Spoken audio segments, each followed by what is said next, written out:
Hi అండి. ఈరోజు సింపుల్‌గా, టేస్టీగా ఉండే ఒక రెసిపీ అయితే చూసేద్దాం. ప్రాసెస్‌లోకి వెళ్ళిపోదామా? ప్రాసెస్‌లోకి వెళ్ళే ముందు చిన్న మాట. ఈ వీడియోలో లాస్ట్‌లో చిన్న పొడుపు కథ అయితే అడుగుతాను.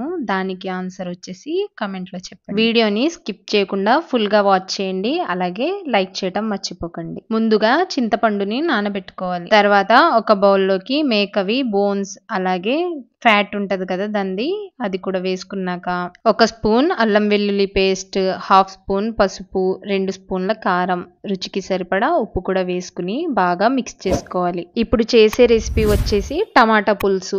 టమాటా పులుసులోకి ఇలా మేకవి బోన్స్ అలాగే ఫ్యాట్ కూడా వేసి చేసుకుంటే పులుసు చాలా టేస్టీగా ఉంటది. ఆ బోన్స్ కి ఫ్యాట్ కి మసాలా పెట్టేసిన తర్వాత ఒక కుక్కర్ పెట్టుకుని అందులోకి 2 స్పూన్ల ఆయిల్ అయితే సరిపోతది. ఎందుకంటే ఆల్రెడీ ఇందులో ఫ్యాట్ ఉంది కాబట్టి ఎక్కువ ఆయిల్ అయితే అవసరం లేదు.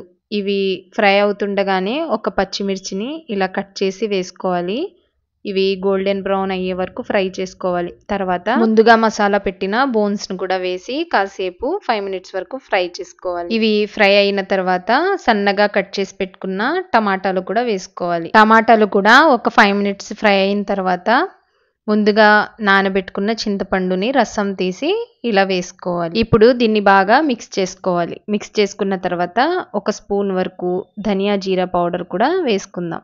తర్వాత అంతా కలిపేసి మూత పెట్టేసి 5-6 విజిల్స్ వచ్చే వరకు కుక్ చేసుకోవాలి. టమాటాలు బాగా మెత్తగా అయిపోయే వరకు కుక్ చేసుకోవాలి. ఇలా టమాటాలు బాగా సాఫ్ట్గా అయిన తర్వాత కొద్దిగా వాటర్ కూడా యాడ్ చేసుకోవాలి.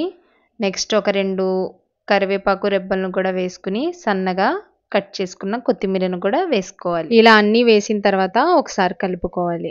ఇంతే అండి, సింపుల్గా టేస్టీగా ఉండే టమాటా పులుసు అయితే రెడీ అయిపోయింది. ఇది రైస్లోకైనా పులావ్లోకైనా సూపర్గా ఉంటుంది. వీడియో స్టార్టింగ్లో పొడుపు కథ అడుగుతా అని చెప్పాను కదా, అయితే పొడుపు కథ వినండి. 4 కాళ్ళున్నాయి కానీ జంతువు కాదు, 2 చేతులున్నాయి కానీ మనిషి కాదు.